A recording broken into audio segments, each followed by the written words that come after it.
Instituto existe para levar formações e também projetos que envolvam pessoas na atuação para resolver problemas públicos locais.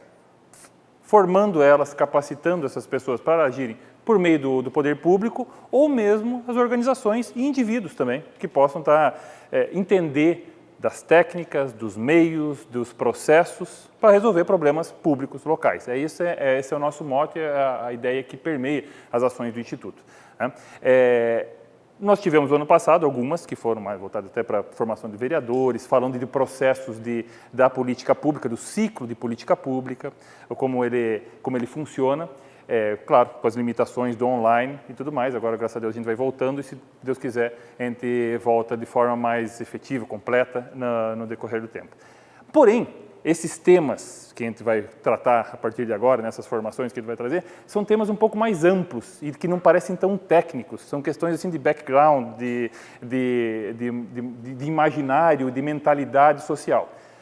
Por que nós estamos tratando disso aí? Primeiro, porque houve uma demanda por isso aí. Porque cada vez que a gente falava dos meios de tratar, de resolver problemas locais, a gente esbarrava em questões ideológicas. Tanto limitações ideológicas de quem via isso, ou medos ou receios sobre outras ideologias que agem, de fato, nas instituições.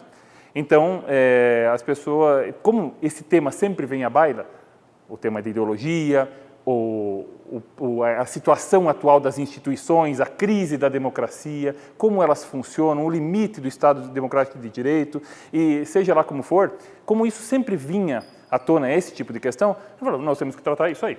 Então, com algum referencial que fuja um pouquinho do mainstream, mas que também possa enriquecer as referências de vocês. Isso aqui não vai ser colocado de uma forma assim estritamente acadêmica, tá? Porque cada questão dessa demandaria muito mais aulas com as referências, debater longamente dentro de cada escola de pensamento ou pegar autores específicos e esmiuçar isso aí. Então, a gente vai tentar fazer de uma forma mais dinâmica possível, são temas extremamente amplos, que são conflituosos, muitas vezes, mas nós temos que tratar deles. Por que nós temos que tratar disso aí? Porque, no fim das contas, encaixando com o que o Instituto procura, que é desenvolver, no fim das contas, cidadania, e cidadania a gente já não entende muito bem o que é isso no Brasil, porque o sujeito acha que cidadania é não jogar papel no chão, passa por isso, né? Mas cidadania é usufruir de todos os direitos, e os direitos a gente nem sabe quais são, né? A gente não sabe nem que são os direitos políticos, os civis, os sociais, o brasileiro em geral não tem noção sobre isso aí. Se ele não tem noção sobre isso, é óbvio que vai contaminar todas as ações dele as ações públicas dele, também com aquela maldição que nos acosta, que é o jeitinho brasileiro. Então, no fim das contas, tudo isso aqui serve para a gente tentar ultrapassar o nosso jeitinho, e o jeitinho não é só malandragem. O que é o jeitinho brasileiro, no fim das contas? É a nossa deficiência em agir de maneira formal, dentro da formalidade, dentro das instituições, acionando corretamente os instrumentos de uma democracia, de uma sociedade. Então, nós não conhecemos isso. O brasileiro é muito deficiente, eu digo, o povo até a sua elite, em boa parte, também tem essa deficiência. O jeitinho chega aí, fazendo no grito, fazendo mais baseado em sensações, em emoções e afetos, do que acionando os meios corretos para isso. Então, nós já estamos todos cansados, em geral, da democracia, porque ela não funciona, ela está esgotada, ela não representa como deveria, mas eu acho que é até injusto um pouquinho com a democracia fazer isso, porque eu não acredito que a gente tenha acionado os meios corretos, porque democracia não é só voto é um instrumento, e a gente para ali. Nós do Brasil temos essa sensação de que se eu voto no meu campeão, se ele não passar, morri. Então eu tenho 4 anos aí que eu tenho que ficar no escuro e eu não tenho o que fazer a não ser xingar muito nas redes sociais. E existem outros meios. Então, eu acredito muito, nós podemos ver que nós não acionamos de forma eficiente esses meios. E já estamos cansados do jogo. Nós nem descemos para o play, para falar bem a verdade, dentro das instituições democráticas, que têm seus problemas, têm seus vícios, têm suas castas, okay?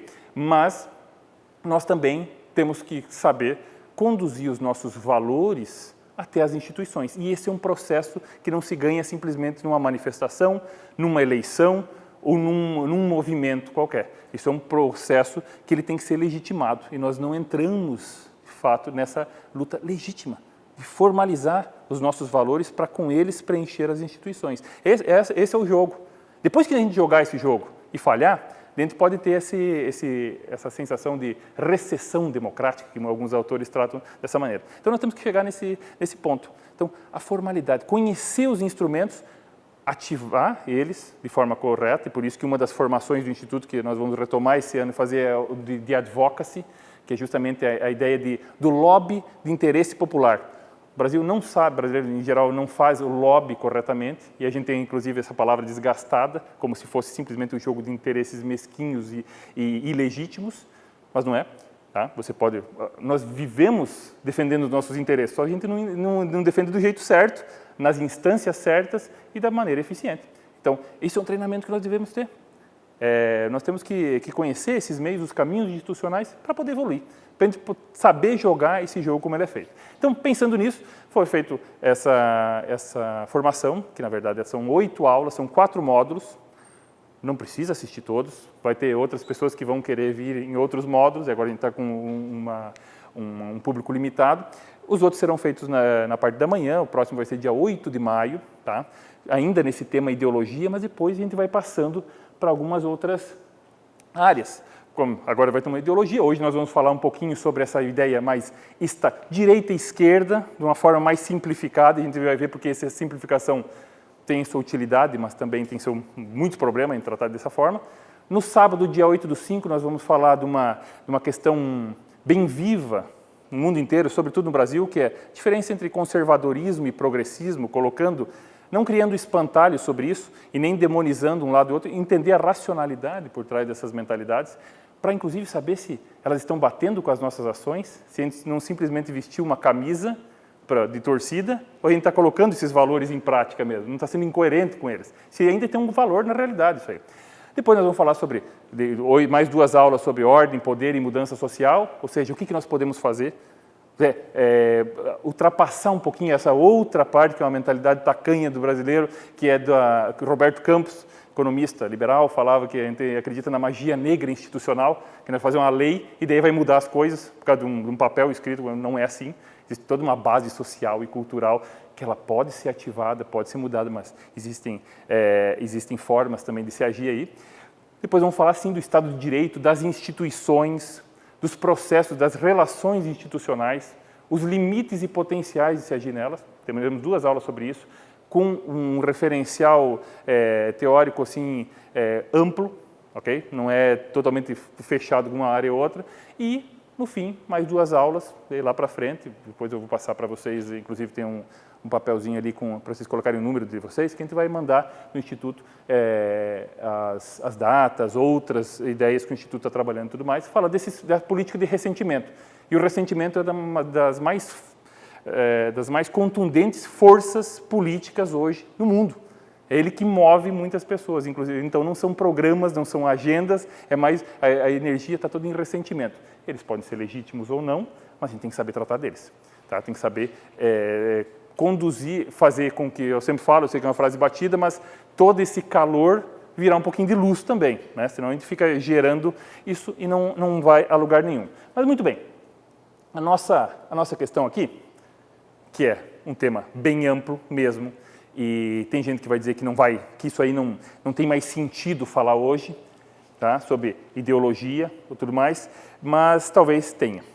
Tá? Então eu coloquei lá Marx, Mises, tem até o pessoal mais do ANCAP, o pessoal liberal, menos Marx, mais Mises, é uma frase conhecida, inclusive, do pessoal. Mas por que está Marx e Mises ali? Porque a gente tem 2 visões do que é ideologia. O que é ideologia? Ideologia é uma ideia? Não, se fosse uma ideia, a gente chamava ideia. Então é mais do que uma ideia. O que é ideologia? A gente tem 2 visões sobre isso. Uma muito aceita, muito divulgada, e isso é um problema nosso, no meio educacional brasileiro, é uma ideia de ideologia segundo Marx. Marx fala o seguinte, que ideologia são as ideias da classe dominante, tá? que alienam as pessoas, ou seja, são as vontades, os interesses da classe dominante que viram crenças moral que, de forma hegemônica, conduzem e alienam a sociedade. Então, nos livros escolares, em geral, nos meios intelectuais, é tratado a ideologia como se fosse isso. Mas, daí seria como ideologia quase que uma coisa de direita. Mas a gente pode usar um termo um pouco mais expandido disso aí, que é o que o Ludwig von Mises que é teórico da Escola Austríaca de Economia, um ícone da Escola Austríaca, ele trabalha nessa base. E também é uma base na qual alguns conservadores também trabalham. João Pereira Coutinho, conservador bem conhecido, é inclusive colunista da Folha de São Paulo, um português que atua bastante no Brasil, ele usa esse mesmo esquema para ideologia. O que é ideologia? Ideologia é um conjunto de ideias que explicam o que é a sociedade, ou seja, um tipo de explicação do mundo. O que o mundo é? O mundo é um lugar de opressão, de diferenças, é uma explicação ideológica. Então, toda ideologia tem uma explicação do mundo, mas ela também lança um ideal. Ela fala, o mundo é assim, assim, assado. Mas ela também explica, o mundo deveria ser assim, assim, assado. Então, ela joga um ideal. E aí, ao contrário do que muitas vezes a gente pensa, que, é bom ter ideais, tem que ter muito cuidado. Porque se a gente começa a avaliar a sociedade segundo ideais, ou seja, a gente projeta uma forma, a sociedade deveria ser de tal maneira, e eu começo a avaliar a realidade agora dessa maneira que eu projetei, eu posso ser bem injusto, inclusive, com a realidade, e me colocar, transformar totalmente a sociedade de uma maneira imprópria. Certo? O grande problema, às vezes a gente não analisa, a ideologia tem esse problema, seja lá qual for. Inclusive, muitas vezes, a direita, as conservadoras, vai ter esse limite. Você projetar uma sociedade ideal e começar a julgar a realidade segundo esse ideal que você projetou. Esse ideal pode ser do futuro, o paraíso dos proletariados, um lugar sem diferenças de classe, uma sociedade sem classe, por aí vai. Ou pode ser num passado ideal também. Que a pessoa vai dizer assim, bom, tem até uma página bem bacana no Facebook, que chama Bom Mesmo Era na Idade Média. Que é uma página de humor, mas tem alguma coisa de realidade. Não, lá que era bom, não existia injustiça, as coisas funcionavam, bandido tinha o lugar dele, trabalhava. Eu não vejo muito assim o mundo ter essa perfeição no passado como algumas pessoas veem. Mas o cara começa a avaliar o presente, a realidade, da forma como ele projetou. E também, a ideologia, para ser completa, ela receita formas de ação. Então, como é que eu chego nesse mundo ideal? Ou seja, ela propõe ação no mundo. E agir no mundo, agir na sociedade, tem que ser uma coisa feita com muito cuidado.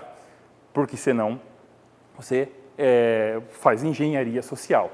E daí isso é muito perigoso, matou milhões de pessoas no século XX, continua dominando de alguma maneira uma série de mentalidades e vidas ainda hoje. Então esse que é o grande problema. Então ideologia é isso, explica o que a sociedade é, projeta um ideal e receita uma ação para a gente atingir esse ideal. Isso é uma ideologia. Isso é bom ou é ruim? Ideologia, no fim das contas, ela serve para alguma coisa ou não serve? Bom, primeiro, ela é útil. É útil por causa que ela orienta. Ela é uma série de referências que vai te dizer o que o mundo é e como se deve agir. Mas te orientar assim é também te orientar com base em preconceitos. E aí a gente entra na terminologia um pouco mais sociológica sobre preconceito.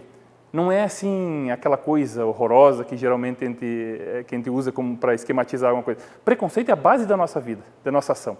A gente age basicamente com base em preconceitos. Aquela explicaçãozinha simples, o que é um preconceito? O que é um conceito? Um conceito é uma explicação profunda, completa e rigorosa sobre alguma coisa. Um preconceito é uma ideia que não chegou a essa profundidade, ou seja, você tem uma explicação, uma noção de algo que você não conhece perfeitamente. Então, que coisa horrível ser preconceituoso. Não, é a base. Todos nós somos. Por quê? O que a gente conhece profunda, completa e rigorosamente? Uma coisa ou outra na vida. Depois de estudar bastante, inclusive. Então, significa que o preconceito... Tem um livro interessante do Theodore Dalrymple, que é Em Defesa do Preconceito, que parece uma coisa horrorosa, deve ser uma coisa de neonazista, isso aí, o que é esse livro? Não, ele está explicando a utilidade dessas referências. Qual que é o problema do preconceito? O problema do preconceito é que ele gera estereótipos. Você começa a ver a sociedade com base... Você coloca alguns rótulos em algumas coisas. Então, a ideologia, ver o mundo de uma maneira, avaliar ele, querer agir nele, é errado em si? Não necessariamente. Ele é errado quando você simplifica muito as coisas e separa as pessoas em tribos. Esse aqui é do mal, esse aqui é do bem. E o mundo teria que... Como é que eu faço para consertar o mundo? Eu elimino o mal, ficam os bons e a coisa vai começar a funcionar.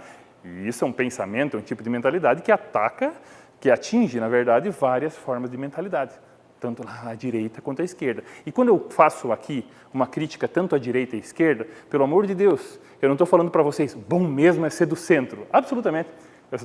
Eu só acho importante que a gente faça, porque eu tenho lado, okay? Mas é importante que a gente faça, inclusive, uma autocrítica. para não lidar só com estereótipos, para não agir mal, para entender esses fundamentos e agir de acordo com eles de forma eficiente, sem causar males piores do que já existem. Então, a ideologia ela é útil para nos orientar sobre a ação no mundo. Por quê? Porque ela simplifica. É importante. Se a gente fosse ver completamente cada coisinha, cada detalhe desse mundo, a gente não saía da cama de manhã. Se a gente fosse entender profundamente tudo, a gente estaria totalmente paralisado. A gente tem algumas noções de algumas coisas e vai e muda. A cultura é assim, as tradições nos servem também para orientar. A ideologia também tem essa função. Ela serve como um mapa para simplificar as coisas e agir na sociedade. Então, ela é útil? É. Qual o problema dela? É que ela simplifica demais. Ela não é a realidade, porque ela é uma projeção da realidade. Então, se eu agir simplesmente baseado em ideologia, muito facilmente eu vou estar errado. Vou simplificar e vou desumanizar algumas pessoas. Tá? E isso é mal, porque eu vou colocar elas no meu modo ideal. Esse aqui é do bem, esse aqui é do mal. O que eu faço com esse cara? É lógico que eu sou do bem e o outro é do mal. Então, essa dicotomia, essa simplificação é o grande mal da ideologia, seja lá qual for. Que é, você pode optar por um lado ou outro, mas você tem que sempre ficar atento a isso, evidentemente. Então, vamos lá. Direita e esquerda, que é a simplificação. Faz sentido falar sobre direita e esquerda ainda? Tem gente que vai falar assim, não faz sentido, a realidade é muito mais do que isso. É verdade, a realidade é muito mais do que isso. Então, por um lado, não faz sentido eu falar de direita e esquerda. Por quê? Porque a vida é muito mais complexa do que isso. Inclusive, dentro da direita tem várias divisões, dentro da esquerda tem várias divisões. A realidade é muito mais multifacetada do que isso. Porém, faz sentido a partir do momento em que as ações políticas têm esse recorte de direita e esquerda. As pessoas escolhem, se movem no mundo, se posicionam de acordo com essas visões. Essas visões configuram agendas políticas, posicionamentos sociais, relações entre as pessoas. Então faz sentido eu falar ainda disso aí. Tá? Não dá para dizer que isso é uma coisa ultrapassada, falar disso. Absolutamente. Talvez, infelizmente, é a conversa do momento. Talvez não deveria ser. Talvez a gente não deveria fazer essa simplificação. O fato é que muita gente faz. O fato é que isso define muita orientação política e social. Então, por isso que nós temos... É uma realidade, no fim das contas, para as pessoas, de orientação para as pessoas. Ok? Então, vamos lá. Direita e esquerda, quando nasce? Isso é óbvio que não é uma aula sobre história. Então, eu não quero cansar com muitas referências históricas, só para que, se alguém não sabe, por que chegou um momento na história que eu comecei a chamar um grupo de direita e outro de esquerda? Porque eu não falei que esse é bolinha e esse é estrelinha. Por que eu falei que era direita e esquerda? Isso aqui nasce na Revolução Francesa, essa nomenclatura. Tá? Eu falei, puxa, a Revolução Francesa, aquela coisa que chato, isso aqui é antigo pra caramba. Não, isso não é antigo pra caramba, tá? A Revolução Francesa é o início da nossa era. Você sabe que a gente não vive mais na era moderna, né? Às vezes a gente tem dificuldade, a gente estuda história e daí no fim das contas o cara acha que, não, hoje é o mundo moderno. Não, o mundo moderno a era moderna foi de 1453 a 1789. Nós estamos na era contemporânea, tá? A era moderna acabou faz 240 anos atrás, tá? Era moderna. Então, nós estamos na era contemporânea. O que significa isso, estar numa era específica? Significa que agora, hoje, no momento que nós vivemos ainda sob os paradigmas, ou seja, num quadro moral, jurídico, econômico, cultural, que tem início aqui, com essa ruptura que foi a Revolução Francesa. Isso ainda reflete nas nossas ações, na nossa limitação política, cultural. É que, para o bem ou para o mal, isso aqui criou um pouquinho do que nós somos, para o bem ou para o mal, eu digo, tá? Revolução Francesa. Por isso que a gente fala tanto disso. Isso refletiu e reflete na nossa vida. Então, o que aconteceu? Você tem uma ruptura com a velha ordem, é a ordem feudal, monárquica, absolutista, e você passa por a nova, ou seja, o ancien regime, né? O velho regime, e agora você está numa era democrática, né? Contemporânea, o mundo que a gente vive hoje. Então, na hora que os sujeitos deixam esse mundo de privilégios, ou seja, a era dos privilégios, onde privilégio significa o quê? Légios, lei, privado, então onde você tinha leis privadas, você tinha ainda os estamentos, onde alguns podiam algumas coisas e outros não, e você inaugura uma era da igualdade, que é a nossa hoje, a era contemporânea, sendo isso verdadeiro ou falso, né, na prática, não tanto faz, mas é a nossa era. Muito bem. Quando você senta, o povo francês senta para escrever a Constituição daquele país, ou seja, um livrinho de regra para dizer o que eles são e o que querem ser, que é uma Constituição, se junta lá na Assembleia Nacional Constituinte, um pessoal, uma turminha que fica mais para um lado que tem um tipo de pensamento, e outro pessoal que faz o seu bolinho do outro lado que tem outro tipo de pensamento. Esquerda e direita. Tá? Mas, antes de nós entrarmos especificamente nas caracterizações de esquerda e direita, é importante dizer que essas duas ideias estão com um compromisso de uma mudança de mentalidade, que é ainda no calor do antropocentrismo, ou seja, é um outro paradigma de pensamento. Até o século XVI, o paradigma dominante, ou seja, o modelo, a referência dominante de pensamento no mundo era o teocentrismo. Né? Então quer dizer que o pessoal ia mais na igreja, era mais religioso. Não, é muito mais do que isso. É muito mais do que isso. O que é teocentrismo? Significa o sujeito explicar, entender a sociedade com base em Deus no centro. Ou seja, eu olho para a organização social e olho para a minha vida e falo, foi Deus que fez assim. Se foi Deus que fez assim, eu não mudo as coisas. Eu não faço um protesto contra isso. Eu não contesto tanto. Tá? Tem suas qualidades, seus problemas aí, suas limitações. Quando eu passo por uma série de razões do renascimento, que não vamos entrar no detalhe aqui, quando eu passo para o antropocentrismo, significa que eu começo o homem, o ser humano no centro. Ou seja, eu olho para a sociedade e olho para a minha vida e falo assim, essas coisas são do jeito que são, por quê? Por causa da ação humana. São os homens, os seres humanos que fizeram isso. Ou seja, se tem alguém dominando essa sociedade é porque os homens fizeram assim. Se eu mudar as ideias e as pessoas que dominam, eu mudo a sociedade. Se eu mudar o meu jeito de produzir e agir, eu mudo a minha vida. Isso dá impulso para duas situações que são definitivas na nossa vida hoje, que é capitalismo e democracia. Você tem o surgimento da mentalidade burguesa. O que é a mentalidade burguesa? Não é o cara só ter dinheiro, é a mentalidade voltar para assim, eu quero romper com a minha realidade, eu quero mudar de vida. Como é que eu vou fazer para mudar de vida? Oferecendo serviços e produtos para os outros. Isso é a mentalidade burguesa. Tá? Então você tem aí o impulso para a mentalidade burguesa, gerar tudo o que você precisava, para a gente chegar num nível de capitalismo até onde a gente está hoje, e você tem um impulso para a democracia, ou seja, eu posso atuar. Então aí você tem a consolidação de direitos civis e políticos por causa dessa mudança. Mas ambos, tanto direita e esquerda, estão pensando numa mudança de sociedade, ou seja, colocar o racionalismo em prática. E daí tem uma forma de a gente se enganar. Então se é racionalismo é bom, né? Porque o pessoal está usando razão, e então se está razão, está mais inteligente, não está tão burro, então vai ficar bom. Não, a gente pode fazer uma crítica ao racionalismo.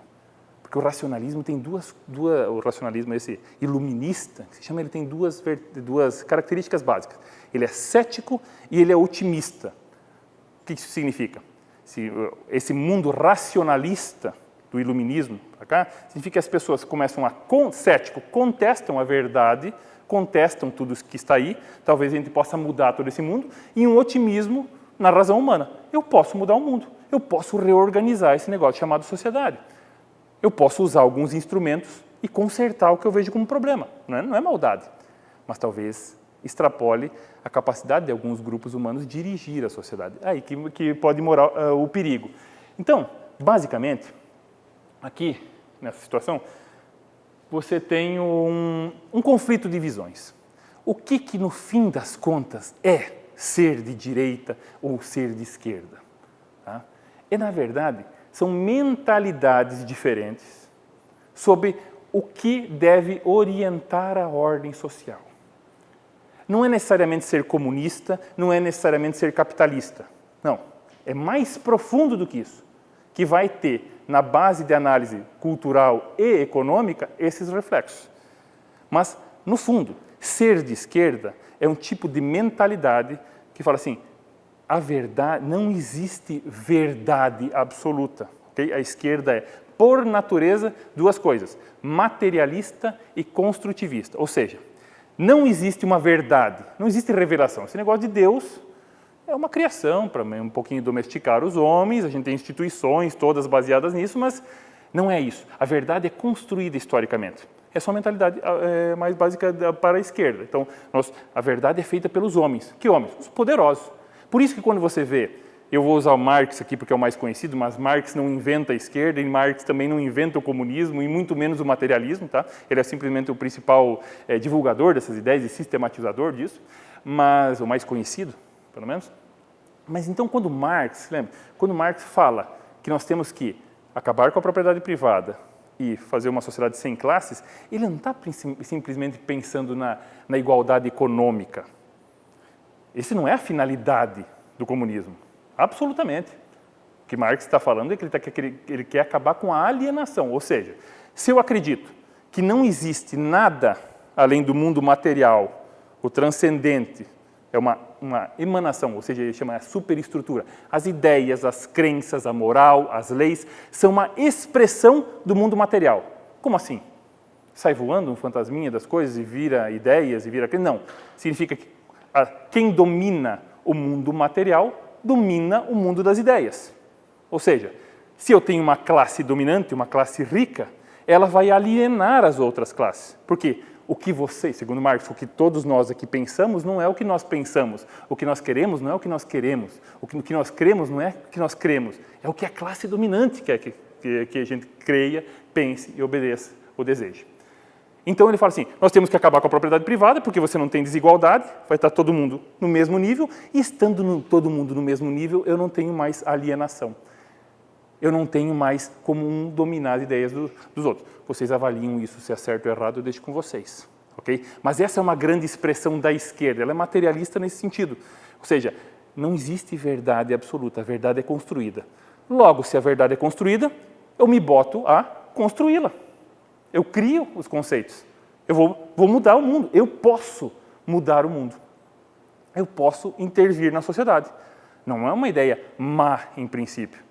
É uma ideia de libertação, de tirar o sujeito da alienação. Então, é construtivista nesse sentido. Fazer as regras. Quem que vai fazer as regras? Aí que mora o perigo. Tá? Aí que vem o problema, a execução. A ideia é maravilhosa. Igualdade, justiça, ninguém domina ninguém. Não dá para a gente falar que isso aí é mal, em princípio. Vamos lá, vamos primeiro falar da direita, essa mentalidade. O que ordena? Então, olha só, para a esquerda, o que orienta a ordem social? Lembrando que o que é a ordem social? A nossa referência, o quadro jurídico, cultural, econômico, enfim, institucional da sociedade. Então, para a esquerda, o que orienta isso é a vontade do ser humano mudar. As pessoas, se a gente fizer do jeito certo isso aqui, se nós nos organizarmos certinho, a gente constrói a sociedade. Porque a sociedade é construída, a gente constrói as referências. Beleza? Por isso, inclusive, que às vezes as pessoas perguntam por que os intelectuais geralmente são tão de esquerda, professor? Por que tem mais intelectuais de esquerda do que de direita? Por isso. Tá? Primeiro que é mentira, tem muitos intelectuais de direita, o Brasil agora está redescobrindo isso aí, principalmente do exterior, vindo muita referência. Até uns 15, 20 anos atrás, de fato, parecia que não existia intelectual de direita, só de esquerda. Hoje a gente está redescobrindo isso aí no mundo e a gente tem um déficit disso aí no Brasil, é inegável. Você tem, de fato, mais intelectuais de esquerda. Mas por que o intelectual é geralmente tem um pendor maior para a esquerda? Por quê? É um intelectual criado nas suas raízes iluministas, nessa escola racionalista. Ou seja, a verdade é construída, nós temos que intervir na realidade, tá? Racionalizando os processos e construindo uma outra sociedade. Tá? Não há maldade, em princípio, nisso aí. Há efeitos que podem ser ruins. Mas por isso que isso é muito mais sedutor, é muito mais do métier de um intelectual do que a direita. Porque o que a direita acredita que vai ser a orientação para a ordem social? As instituições. O que são as instituições? Família, religião, tradições, mercado, economia, são instituições. O que são as instituições? É o conjunto de comportamentos, de atitudes e pensamentos que vão se consolidando, vão virando convenções sociais. O que significa isso? A gente convencionou a fazer assim. Ou seja, a sociedade evolui num jogo de tentativa e erro, e isso vai se consolidando em regras sociais, e é isso que deve nos orientar. Então, existe uma verdade. Para a direita, existe uma verdade já que é maior do que qualquer homem ou grupo humano pode conceber. Então, daí você vai dividir a direita entre os conservadores, que vão acreditar que essa verdade é revelada, é transcendente, e os liberais, que vão acreditar mais que essa verdade ela é construída, mas não pela mente de alguns poucos, mas do processo social mesmo. O mercado é uma realidade. Né? Para a direita, e sobretudo a direita liberal. Por que o mercado é uma realidade que expressa uma verdade? Porque ele é o resultado de uma série de interações entre demanda, mostra o que as pessoas querem, o que as pessoas podem fazer e os limites da própria realidade. Então, o liberal vai ver isso aí como uma verdade referencial. Então, isso é um jogo de mentalidades.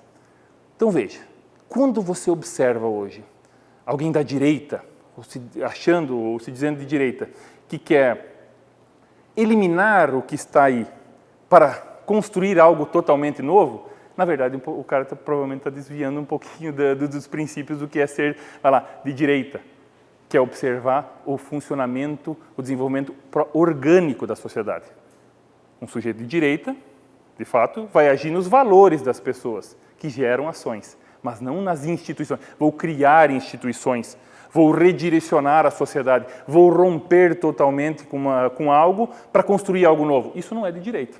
Tá? Nunca foi. Você se absorve isso aí num jogo, veste uma camisa, se opõe ao outro lado, mas não é essencialmente um pensamento à direita. Tá? Mas isso talvez seja útil, inclusive, para a gente saber o que nós somos, a incoerência do que acontece por aí, muitas vezes. Muito bem. Indo um pouquinho adiante, nós estamos lá. Então, essa racionalidade. A grande pegada do pessoal mais à esquerda, e aí tem vários níveis, você pode chegar no extremo, ou numa situação mais centrista, é a intervenção na sociedade.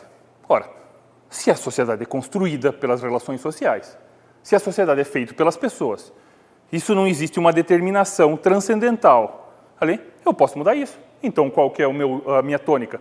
Intervir na sociedade, mudar a sociedade. E é por isso que a pessoa mais à esquerda vai demandar mais Estado. Não é porque Marx não gostava nem um pouquinho de Estado. Né? Se vocês lerem Marx, de fato, ele vai fazer críticas muito contundentes ao Estado. Ele não gostava disso. O Estado, inclusive, é um instrumento da burguesia. Então, o Estado seria um meio para chegar numa situação de igualdade, sem alienação, de justiça, enfim. Mas por isso que demanda mais Estado. Porque para você fazer grandes mudanças, você precisa o quê? Grandes recursos, inclusive criar novas regras, leis. Como é que você faz isso? Se eu tirar dinheiro dele e passar para ele para criar uma igualdade, eu sou ladrão. Se o Estado fizer isso, ele faz justiça social. É um pouquinho diferente. Então, eu preciso do Estado para fazer isso. Tá? Em serviços, de forma mais indireta, uma tributação, seja lá como for, e também eu preciso fazer leis para regular as pessoas. Por isso que a esquerda demanda mais Estado. Não é porque é vagabundo, que não quer trabalhar, não quer fazer as coisas. Não, o pessoal trabalha bastante, inclusive. Está 24 horas por dia pensando em como criar regras, leis, reordenar a sociedade. A ideia é essa, por isso que demanda o Estado. É um meio de você reordenar a sociedade. Eu acredito que eu posso. Quem pode? Quem pode mudar a sociedade? É aí que é a grande questão. Você pode chegar, os proletários farão isso. Meio utópico. Os revolucionários farão isso. É um conjunto de sábios que vai reordenar toda a sociedade. Perigoso, porque é reducionista. Pode pegar os 10 caras mais inteligentes do mundo. Se você falar para eles reescrever toda a sociedade, vai dar porcaria isso aí. Vai ser violento, porque mesmo na cabeça desses sábios não vai caber toda a multidão de ideias, de ações diferentes, percepções diferentes e realidades. Por isso que a sociedade é mais rica nessa possibilidade. Então, a esquerda tem uma ideia de intervenção. Por quê? Porque pode. Porque a sociedade é construída. Se ela é construída, eu posso reconstruí-la, eu posso reestruturá-la, eu posso engenhar alguma coisa. Pô, aí vem as ideias de engenharia social. Mas a direita, por natureza, acredita, ou deveria acreditar, nos processos sociais desarticulados, como o mercado, como as tradições. Quem faz isso? As pessoas. Sim, mas elas não combinaram de fazer isso. Elas vão vivendo, vão se associando, vão entrando em relações sociais e produtivas que vão criando realidades. Então, a realidade não está disponível para ser manejada por ninguém, de acordo com o pensamento da direita. Um sujeito de direita, lá, raiz, ele pensa assim, não tem como a gente coordenar o processo social. Eu posso inocular valores na família, posso consertar aqui, posso fazer pequenas reformas pontuais, e a gente vai ver isso, sobretudo, no sábado, dia 8, quando fala de conservadorismo. O que é conservadorismo na prática? Não é só uma defesa de algumas bandeiras, mas existem ações conservadoras e elas nunca são de grande escopo, se forem, vai ter seus problemas. Mas, enfim, a sociedade muda. Então, o cara de direita é um cara que não quer mudar nada. Para ele está tudo bom. Não é verdade. Apesar de existir gente assim. Apesar de existir gente retrógrada, existir reacionário, puro e simples, tem. Mas não é a característica do pensamento. Tá? Você vai pensar, as mudanças são gradativas. São reformas que eu posso até conduzir pontualmente por quem conhece, não por quem planifica a sociedade. Então, a coordenação é sistêmica. Indo ainda mais uma vez para essa questão do liberalismo, digamos, a direita liberal, ela vai acreditar mais no mercado. Por quê? Por que o mercado é, em boa parte das vezes, mais eficiente do que governos? Por que o Estado é mais... Se eu só estou pensando isso, é porque os caras lá têm um funcionário público ganhando dinheiro, então, se eu pensar só nessa dimensão, eu vou dizer para vocês que é uma dimensão um pouquinho tosca, para falar a verdade. Porque a gente fala, é verdade, no Brasil, o serviço público não funciona direito? Não funciona direito. E o serviço privado também não. Vou falar a verdade. Quando vocês levam para consertar alguma coisa, vocês vão lá, tem que levar de novo para ensinar para o cara o que ele tinha que fazer. Então, o serviço também é ruim. Isso é um problema mais cultural do que de questão de tamanho do Estado, no Brasil, especificamente. Tá? Mas por que o mercado geralmente é mais eficiente do que o Estado? Justamente por causa dessa coordenação sistêmica. Tem um exemplo, por exemplo, lá, quando surgiu o automóvel, pega nos Estados Unidos, existiam centenas de fábricas de automóveis, de tudo que é tipo. Um a vapor, outro colocava umas baterias, outro ia empurrando, outro, e cada um com uma velocidade e uma qualidade diferente. Com o tempo, ou seja, muita gente inteligente, porque o cara que inventa um carro, mesmo que for a vapor, ele não é burro, não é sociólogo, que nem eu, ele sabe fazer alguma coisinha, botar a mão na massa. Então, inventava, achava soluções, não de forma coordenada, o presidente não mandou, o prefeito não mandou, o senador não mandou, não foi um grupo de pesquisa, cada um ia procurando uma solução. E no fim das contas, o que aconteceu? As melhores foram ficando, foram adaptando, o mercado definiu. O mercado seria isso. Esse jogo de interações. Você falou, não, peraí, um automóvel não pode ser lento que nem aquele lá, não pode gastar que nem esse outro, não pode ser barulhento que nem esse outro, e a gente vai adaptando. Alguns ficaram, outros caíram fora. Claro, tem um problema de monopólios, de outras coisas, mas nós não vamos entrar nisso aí no caso. Mas por isso, o mercado é mais inteligente. Por que ele é mais inteligente? Porque não tem ninguém pensando ele. Quando tem alguém pensando ele, daí é problema. Tá? Quando você tem algumas castas dominando o mercado, aí ele é problema de fato. Porque ele, inclusive, elimina potenciais. Mas o Estado é mais inteligente porque são milhares, se não milhões de pessoas pensando em solução. E as melhores são escolhidas. Por quem? Pelo público. E por isso que o sujeito tem um jogo de incentivos. Ele lucra por isso. Enquanto um governo, por natureza, e isso é importante que o gestor público entenda, tá? Que ele pode ser de direita ou esquerda, mas se ele vai ter uma solução para um problema público, a gente fala de Toledo. Assim, eu vou fazer uma política para Toledo, já começa a ficar complicado. Como assim Toledo? Onde é que é? Cerro da Lola, Vila Nova, Jardim La Salle, Jardim América? Onde é que é esse Toledo que você está falando? Que tipo de gente? O trabalhador o universitário que está lá na Unesp? Ou o trabalhador da Sadia? Quem é esse Toledo que você está falando? Você vai ter uma solução ajustada para esse cara? Começa a ficar complicado. Não é maldade, não é exatamente por comunismo, mas é simplesmente pela dificuldade de você conseguir recortes e ações inteligentes para um meio variado. O mercado oferece isso. A gente viu isso de forma muito contundente durante a pandemia. As pessoas adotando modelos que vinham de fora. Logo no começo, eu me lembro que tinha gente por aqui pensando, uma vez, lá em Singapura, na Alemanha, para lá, Singapura, na Alemanha, a gente está aqui no faroeste do Paraná, vamos com calma. Tem alguma coisa. Mas, e eu não condeno, é terrível estar na pele do gestor público dessa hora, mas a gente não pode simplificar falando simplesmente que xingar a burrice ou a incapacidade, vamos lá, burrice é forte, né? A incapacidade de entender, de fazer recortes inteligentes, chamar isso de comunismo, pura e simplesmente. Existe comunismo, existem tendências totalitárias, existe um monte de coisa. Agora, se eu chamar tudo de comunismo, o comunismo se transforma em nada daqui a pouco, né? Se tudo é comunismo, já não é nada comunismo. Então, eu já não consigo discernir e já virou uma idiotice, pura e simplesmente. Assim como o outro de direita de fascista, pura e simplesmente. Apesar de existirem fascistas e tudo mais. Então, essa seria a inteligência. Para a direita, a inteligência está nesses processos sistêmicos, não coordenados, orgânicos. E a inteligência de um líder, de um gestor de direita, está em entender isso e tratar isso criando ambientes valorosos para as pessoas mesmo agirem, certo? E a esquerda acredita mais na ideia de intervenção direta, recortar, construir uma realidade, reformar uma realidade. E não estou fazendo julgamentos por enquanto e nem vou fazer. Tá? Isso fica na base de cada um com as suas problemáticas. Mas então, aí já vamos falar das problemáticas, inclusive, de um liberal, que existe, sobretudo no Brasil, que adotou essa ideia faz poucos anos e não entendeu direito o que é isso, tá? Liberalismo. Mas daí a gente chega, só para mais um slidezinho, antes da gente dar uma paradinha e ver quem que é guerreiro mesmo e volta, vamos passar mais um slide, só para, olha só. Essa ideia aqui, esse é o conhecido Political Compass, que é um jogo de coordenadas políticas. Só para dizer que o negócio não é só direita e esquerda. E mais, eu digo, o negócio não é só isso aqui. Isso aqui é muito pouco. Tá? Mas, aqui para a gente entender um pouquinho do que a gente vai falar. Então você tem, ó, você tem direita e tem esquerda, ok.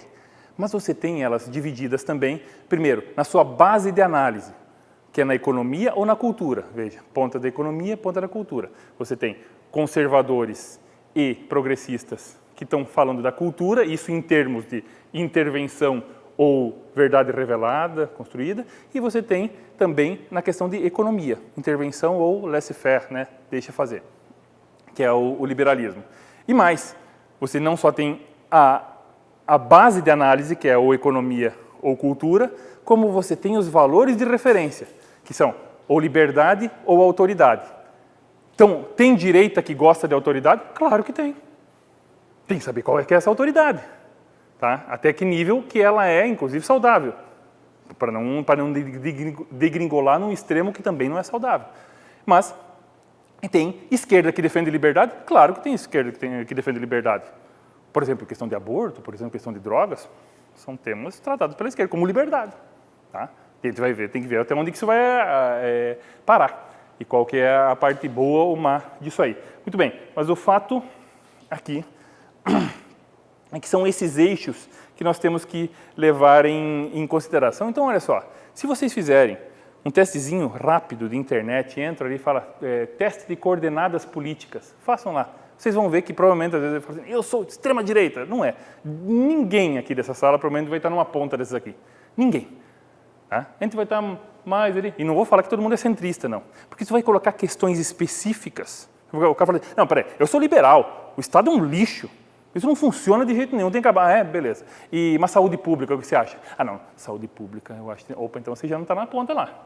Né? Você já está um pouquinho para cima. E educação pública? Ah, não, educação você também tem que ter. Não, tem que ter. Então, você vai puxando. No extremo você não estará. Até, o que seria o extremo aqui da economia liberal da direita? Seria um anarcocapitalista, que, de certo modo, é um pouco utópico. Não existe. Não existe isso aí. Nem nunca existiu. Assim como o lado lá de cima, o comunismo, de fato, também nunca existiu. Eu não estou falando isso para passar pano, né? Estou falando, Por quê? Existem etapas. Vocês sabem qual é a diferença entre socialismo e comunismo, né? Marx, inclusive, elaborou muito bem essa questão. Ele falou, olha só, nós precisamos, para fazer a revolução, ou seja, a propriedade privada é um mal. Por quê? Porque ela cria situação em que uns têm e os outros não têm, e os que têm alienam os que têm. Não é só que manda trabalhar e paga pouco, é que ele domina a mente do outro. Então nós vamos acabar com isso. Mas como é que nós vamos acabar com isso? Num processo. Primeiro nós vamos fazer a revolução, e a revolução vai levar ao quê? Ao socialismo. A revolução socialista. Será o quê? Acabou a propriedade privada de vocês, vem para mim, que sou o Estado, e divido em partes iguais para as pessoas. Tá? E daí nós entramos numa era de... Eu, claro, lógico, eu sou representante dos proletários, dos trabalhadores, apesar de ser revolucionário, mas eu sou o Estado. Então, o Estado está de posse das riquezas, da propriedade, e divide em partes iguais. Qual que é o primeiro problema disso aqui? O problema disso aqui é que o socialismo não é simplesmente pela maldade dos socialistas. Tá? Pode até ser. Tem a questão, pode estudar um monte de a questão espiritual disso também, mas não é o nosso caso. É o que nós vamos fazer aqui. Porém, é um erro de método. Porque para criar igualdade, o primeiro passo é você criar a extrema desigualdade. Que é o quê? Centralizar na mão do Estado o poder político, econômico, espiritual, religioso. Então, para eu criar a igualdade para vocês, primeiro vocês colocam todo o poder na minha mão, ok? Que eu vou dividir certinho para vocês. vamos falar a verdade, quem está falando de seres humanos, né? A não ser que você acredite que esse revolucionário aqui seja muito bom, muita gente boa, e ele vai conseguir, vai chegar uma hora que ele vai largar o osso e vai saber fazer isso bem feito. Então, para criar a igualdade, você tem um caminho de extrema desigualdade, que é a absoluta concentração de poder. Não só poder político e econômico, mas com o poder de dizer o que as pessoas podem ou não podem fazer. Aí, meu amigo, aí você desvirtuou todo o processo. Mas, segundo Marx, aconteceria isso, a revolução. Isso era uma etapa, porque a etapa final seria o comunismo, que nunca aconteceu de fato. A gente só tem país socialista no mundo. A gente chama de comunista, fala que Cuba mas é socialista, na verdade. Tá? Porque o que seria o comunismo? O comunismo seria um momento em que as pessoas, veja só, e daí é onírico isso aí, é um sonho. Que quem conhece um pouquinho de ser humano vê que isso não vai acontecer. Não tem como acontecer, porque Marx ele fala o seguinte: nós vamos viver durante um tempo sem alienação, sem opressão, todo mundo vivendo em igualdade, que vai chegar um momento que as pessoas vão notar, nossa, como é melhor agora, agora eu consigo ver claramente, eu não sou mais alienado, agora é bom. Ou seja, pode acabar com o Estado que nem precisa mais dele. Tá? Eu sei que eu estou fazendo uma simplificando, mas infelizmente Marx também simplifica um pouco disso. Ele não fala exatamente como seria, ele dedica muito poucas páginas para explicar como seria isso. Ele fala mais ou menos esse salto. Então, a gente viveria sem opressão, sem alienação, as pessoas iam notar, não precisa mais, não precisa de propriedade. Agora a gente vive no comunismo, ou seja, não é que o Estado é dono de tudo e divide. Não, não existe mais Estado. O Estado some. Agora tudo é de nós dividimos harmonicamente e igualitariamente as coisas. E todas as coisas, inclusive. Inclusive, acabar com a ideia de, assim, não tem a minha esposa, a minha família, porque isso aí, Marx, inclusive, começa a escrever, isso aí é muito interessante, que a família é a base da propriedade privada. Né? Porque, segundo Marx, você teria saído daquele momento, os estudiosos, Engels também trabalha muito essa ideia, que você teria passado daquele momento em que o ser humano vivia em hordas, vagando por aí, colhendo frutinhas, comendo, de repente ele vira o quê? Um sedentário. Ou seja, ele para no lugar e começa a produzir. E ele não começa a produzir para quem passar ali e pegar, não. Ele começa a produzir para ele. E para ele precisa que alguém ajude. Então ele fala, aquele negócio, aquela bagunça que era, agora você fala assim, essa é minha esposa, esses são meus filhos. E não vai ser o filho de qualquer um que eu vou alimentar, não, que vai ser os meus. Ou seja, o que dá origem à propriedade privada é a propriedade privada da família. Por isso que a família é um obstáculo para a revolução social também. Tá? Então, nós vamos entender um pouquinho mais disso aí quando a gente falar de ideias progressistas e conservadoras na aula do dia 8 de maio. E nós vamos tocar bem nesse assunto e entender melhor essa questão. Então, você vai chegar lá na ponta numa ideia comunista.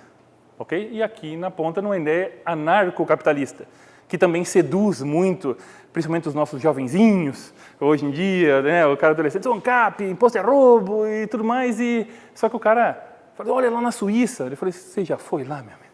Você já viu que existe uma base para a economia funcionar, não é só arranca os impostos e daí deixa o pau comer que vai ser tudo uma maravilha.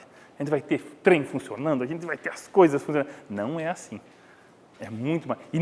E há pouquíssimos liberais que defendem uma ideia, inclusive, irresponsável como essa. Some o Estado que a coisa vai funcionar. Não é assim. Tá? Existe muito mais. Quem leu, tem que ler, né? Ler o Hayek, ler o Mises, ler o Rothbard, você vai ver que existe muito compromisso com a base social, ou seja, você tem que substituir o Estado. Não é que um o liberalzinho de última hora, que hoje em dia, você tem que acabar com o Estado. Sim, mas o que vem no lugar? Tem que vir alguma coisa no lugar. E isso também tem que ser a expressão dos valores comunitários que nós temos. Por isso que tanto liberal quanto conservadores estão do mesmo lado ali, que são da direita. Está repleto de simplificações e generalizações do que eu estou falando aqui. Né? Cada ponto desse merece muito debate, aprofundamento de escolas de pensamento, autores e por aí vai. Né? Então, o que não falta é motivos para falar assim, mas tem mais do que isso. Você falou, sim, é mais. Tudo que eu falei aqui tem muito mais para ser falado. Mas é, no mínimo, um panorama que a gente tem que ter para saber linhas de ação, para a gente saber se está coerente nisso aí, se tem alguma realidade e, sobretudo, para esse negócio de ideologia, sair um pouquinho do campo só da torcida organizada, porque muito negócio de direita e esquerda hoje é isso, ele não existe como substância, mas como oposição ao outro. Por que eu sou de direita? Eu sou de direita porque eu odeio a esquerda, eu sou de esquerda porque eu odeio a direita, naquela questão de estereótipos. Então, trazer um pouquinho de substância disso aí, das suas mentalidades de como agir. Então, só para a gente poder continuar inclusive nessa toada, levando em conta a infinidade de generalizações e simplificações. Todos que tiverem alguma crítica, inclusive, me procurem, depois a gente conversa, merece muito mais. Tudo isso aqui merece muito mais atenção, cuidado e profundidade, vou aprofundar nisso aí. Nós não vamos, porque o tempo é escasso também. Mas aqui, só lembrando que quem está falando do Estado aqui, que existem mais nuances do que a gente pode ver, mesmo isso aqui é uma forma estereotipada de ver a sociedade. A gente nem tem chegado nisso, agora você imagina o resto, né? Então, só lembrando aqui, então, porque a esquerda vai acreditar em grandes mudanças e por isso vai demandar mais Estado, e o cara mais à direita vai geralmente ser mais crítico ao Estado, por motivos diferentes. O conservador vai criticar o Estado de forma diferente do que o liberal critica o Estado. O liberal critica o Estado por quê? Porque o Estado é ineficiente, porque ele é caro e porque ele é usurpador das capacidades das pessoas, tá? Da autonomia, da soberania das pessoas. E por isso que, simplificando, por isso que um liberal vai criticar o Estado. O conservador vai criticar o Estado por quê? Porque o Estado tem ingerência sobre os seus valores. Porque eu não quero que o Estado me ensine como eu educar meus filhos, se eu devo comer mais sal ou menos sal, como eu devo me organizar socialmente. Tá? Então, o conservador vai ser, na legenda de como deveria ser, é por isso que ele recusa o Estado. Porém, não adianta uma recusa ao Estado sem complementar isso. Ele deve ocupar. Por isso que, veja, não adianta a gente ficar, se alguém é de direita, conservador, liberal, simplesmente fala assim, eu não quero o Estado é invasivo demais. Sim, beleza, mas como é que isso vai resolver os problemas? Tá? É a tua comunidade, com os teus valores, você consegue operacionalizar isso? Se não, não enche o saco. Não fica, você não fez, você não cumpriu, não fechou os quadradinhos para chegar lá. É só gritaria, é só uma questão adolescente quase, de falar assim, recuso tudo que está aí. E um conservador recusar tudo que está aí, querer mudar o status quo, não é bem conservador. Você veja, um mote fantástico, inclusive, da direita, que é de descentralização, de menos Estado, é aquele que eu acho perfeito. Eu acredito muito em municipalismo. Agora faleceu um municipalista aí, que era o nosso deputado também, e acredito muito nisso. Porém, isso tem que ser viabilizado. Então, mais Brasil, menos Brasília. Fantástico. Tira as coisas de lá e decide aqui. Decide, toma decisões e tem ações mais perto de onde os impostos são arrecadados. Com o seu perfil, colocando os seus valores, colocando a sua ação. Nós temos gente preparada para isso? Nós temos gente interessada nisso? E os que estão interessados e preparados e têm inteligência e capacidade suficiente para fazer essa gestão local? Aí é um desafio. Senão a gente está falando tão utopicamente quanto aqueles caras que a gente fala para viver no comunismo. Então, veja, a gente está recusando muitas coisas. Daí você vê, ao mesmo tempo, se eu falar que eu quero menos Brasília e mais Brasil e demandar uma intervenção mais forte do governo federal, o que está acontecendo aí? Alguma coisa não está batendo, certo? Existe alguma deficiência, talvez no pensamento, na realidade, a gente tem que ver. Mas veja, há talvez uma incoerência. É isso que a isso que nós somos convidados a refletir. Será que eu sou conservador mesmo se eu quero falar assim, eu preciso de um salvador da pátria que vem aqui, resolva esse negócio e muda esse mundo, que eu não aguento mais, ou do jeito que a coisa está? Eu diria que você não é tão conservador assim, pelo menos como os princípios conservadores ensinam que deveria ser. Tá? Talvez a sua visão esteja melhor, isso é da avaliação de cada um. Agora, não está batendo. Então, a gente tem que andar mais adiante nesse sentido também, ok? Da coerência. Vamos lá. Dito isso, vamos lá, para a questão do livre mercado. Ainda criticando essa questão que nós estamos aí muito liberais, criticando o Estado, queremos que o mercado regule. Agora, não é desse jeito, né? Libera tudo, eu quero uma canetada lá. Presidente da República, corte os impostos e daí a coisa vai. Não, não vai. A gente tem problemas. Quem vai fazer a gestão desse problema? Quem é chamado a essa responsabilidade? Os problemas estão aí. Quem vai resolver ou não vai resolver? Nós não somos a Suíça. Né? Nós temos uma desigualdade. Depois a gente vai falar, a questão de desigualdade tem que ser tratada. E tem que ser tratado também pela direita. É um tema da direita. No Brasil não é. Como se isso não existisse ou como isso não fosse importante ou isso não nos atingisse. Desregula tudo, meritocracia e pau na máquina. Não é bem assim. Não é bem assim não porque eu não quero, não é bem assim porque mesmo o conservador e o liberal não pensam assim. Esse aqui, Robert Nisbet, é um sociólogo de direita, eles existem, tá? né, tem classificado também assim, mas Robert Niedberg vai falar uma coisa muito certa aqui, ó. As raízes da estabilidade econômica estão nos grupos e associações que não são essencialmente econômicos. Eu quero economia de mercado, eu quero produtividade, eu quero lucro, eu quero liberdade para assim, beleza? Mas isso é feito com uma sociedade de confiança.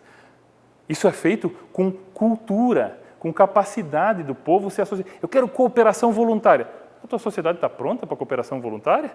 Ou tu vai deixar os barões que tem aí dominar e massacrar as pessoas? Que vai acontecer, que às vezes acontece. E não é aquele mecanismo, rico é mal, pobre é bom. Isso é estupidez, isso é o típico determinismo sociológico, mais marxista, mais rude que tem. Ricos pensam de um jeito, pobres pensam de outro. Bem que eu gostaria de ser assim, né? Porque eu sou pobre e penso que nem um rico, daí eu estou ferrado, basicamente. Eu gostaria que fosse desse jeito, mas não é. Tá? Então, existe uma miríade de associações, tá? Convenções, acertos tácitos que fazem a base de um mercado livre. Não é numa canetada, não é tirando imposto, simplesmente que a coisa se cria a eficiência econômica. O poder que um governo tem é de criar ou permitir, configurar, fortalecer ambientes bons para as relações sociais e econômicas. Tá? Claro, isso também leva à racionalização de impostos e tudo mais. Agora, tem coisas que o governo não pode fazer. Tá? As associações, a cultura, a produtividade, fazer mais e melhor e mais rápido, com mais capacidade. Mas, gente, 10 em cada 10 especialistas de qualquer área falam que a saída é educação. E a gente vive falando isso aí. Qualquer um fala e isso aí virou isso. Já, a educação. E daí? Qual é o plano? O que a gente vai fazer para isso? Quem tem um plano? Vamos tirar a esquerda do direito comunista. Também acho que tem que tirar. Mas qual que é o plano? Como é que nós vamos fazer? E isso se faz, inclusive, localmente. Aí sim está uma ação local. Qual é o plano para mudar, para nos trazer números melhores no IDEB, capacidade, produtividade, compreensão do mundo, domínio de conteúdos aqui no município? A educação do município é nossa. A gente resolve essa treta. A gente resolve essa treta? A gente consegue fazer isso aí? Então não está fazendo, não está lutando do jeito certo. A gente não está pensando em agendas de longo prazo e de forma efetiva para mudar essas questões. Muito bem. Então você tem a elite, vamos lá, o liberal de última hora não pensa nessa base. Então o liberal de última hora, esse cara que descobriu hoje que o Estado é pesado, e é pesado, que é ineficiente, e é ineficiente, esse cara está acreditando naquilo que eu falei antes, que um dos maiores liberais brasileiros falou contra, que é a magia negra institucional, que era o que o Roberto Campos falava. A magia negra institucional. O cara acredita que vai dar uma canetada. Não, o presidente assinou uma lei, agora vai. Sério? Você acha que a realidade é criada numa canetada, ou tirar, ou fazer uma lei? Aí você está meio enganado de como as coisas funcionam, sobretudo se você for mais à direita. Né? Não é assim que funciona. São processos de longo prazo que vão construir essa mudança. E justamente para você chegar numa questão de eficiência econômica, você tem uma base que não se pode abrir mão dela. Tá? Cooperação voluntária. Temos que ter isso. Isso não é governo que faz, viu? Somos nós. Isso aí é você conseguir desenvolver aquilo que também é um dos princípios do Instituto Pessoas Melhores, que é o conceito de subsidiariedade. Você passa adiante a responsabilidade de coisas que você não conseguiu resolver aqui. Vai para o governo do Estado o que você não conseguiu resolver aqui. Vai para o governo federal o que você não conseguiu resolver no Estado. E sai do teu bairro aquilo que você não conseguiu resolver lá. Nós temos pessoas engajadas. A gente fica olhando, eu sempre falo, você fica olhando para os Estados Unidos, a gente fica babando um ovo, que lá funciona, a coisa vai. Sim, mas o associativismo lá é outro papo, é associativismo mesmo. As pessoas se organizam, as pessoas marcam a reunião e elas vão na reunião. E para todo que tipo de coisa. O cara tem, eu sempre falo, o cara tem uma associação de colecionadores de tampinha de garrafa. E tem hino, e tem encontro, e tem literatura, e se tem uma questão política, eles se organizam para dar a opinião deles sobre aquilo. E não é para pedir coisa. É para falar assim, Estado, aqui você não entra também. Você já imaginou? A gente tem isso aqui?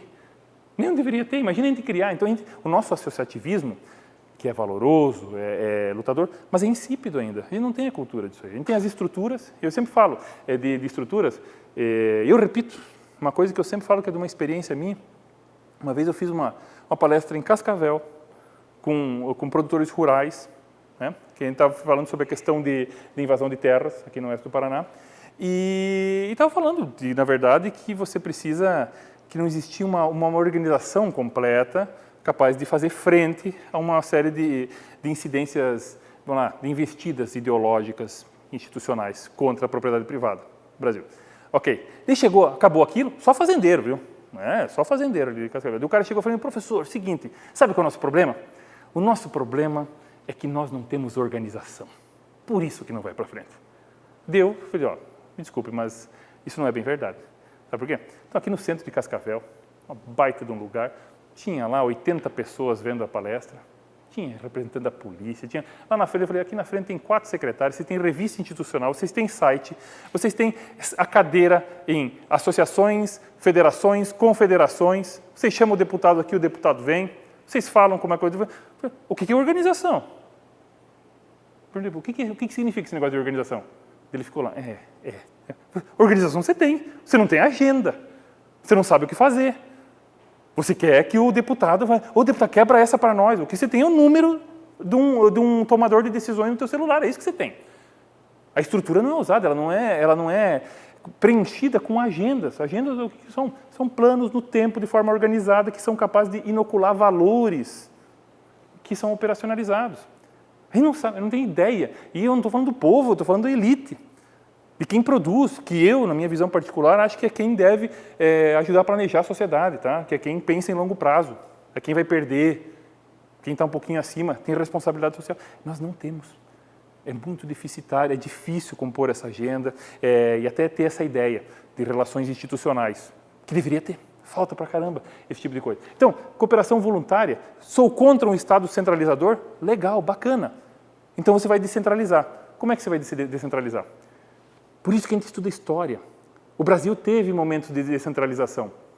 Nós deixamos um modelo monárquico, nós deixamos o Império em 1889, e como foram os primeiros 40 anos desse Brasil, nessa federação, dessa república? A gente teve um negócio chamado política dos governadores, olha só, que era oligarquias locais, os coronéis tomando conta e tocando o terror onde é que eles estavam, enfraquecendo mais ainda a população. Tanto que assim, se tem uma revolução depois, chega um cara com cores fascistas, tá? E fala assim, não, chega desse negócio, dessa divisão, vamos lá, queimou, vocês lembram disso, vocês estudaram isso, queimou as bandeirinhas, né, o Getúlio Vargas queimou a bandeira dos estados e falou, não, vamos centralizar esse negócio aqui. E muita gente ficou feliz. Por quê? Porque a política dos governadores, de forma descentralizada, que era, só fortaleceu coronéis, pessoas que dominavam, faziam o que eles queriam na localidade. Será que a gente já melhorou disso? Isso foi lá em 1900, isso aqui tem 90 anos, tá?